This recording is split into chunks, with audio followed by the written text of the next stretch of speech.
రేవంత్ రెడ్డి గారు ఢిల్లీ పోయినప్పుడు ఏమన్నారు? దత్తాత్రేయ గారు బీసీ మంచోడు, ఆయనకు వైస్ ప్రెసిడెంట్ అని అన్నాడు. మళ్ళీ వారు వి హనుమంతరావుని వైస్ ప్రెసిడెంట్ అనౌన్స్ చేయొచ్చు కదా, సురేష్ రెడ్డి గారిని అనౌన్స్ చేసే అవసరం ఏమొచ్చింది? మళ్ళీ నేను అధ్యక్షుడు అయినప్పుడు అవి మాట్లాడారు. ఆత్మ ప్రబోధన గతంలో కూడా నిల్లం సంజీవ్ రెడ్డి గారి ప్రయత్నం, అప్పుడు కూడా ఆత్మ ప్రబోధన అన్నారు, మీకు తెలుసు అందరికీ.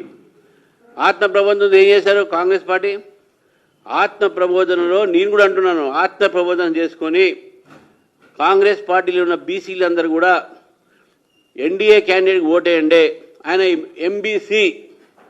ఎంబీసీ నిజంగా బీసీల మీద ఎవరికైనా ప్రేమ ఉంటే అది కేవలం ఎన్డీఏకి ఉంది. ఎన్డీఏ ప్రభుత్వం ఉన్నది. ఎన్డీఏ క్యాండిడేట్ ఎంబీసీ ఉన్నాడు కాబట్టి ఓబీసీ కూడా ఎంబీసీ ఆయన కమ్యూనిటీ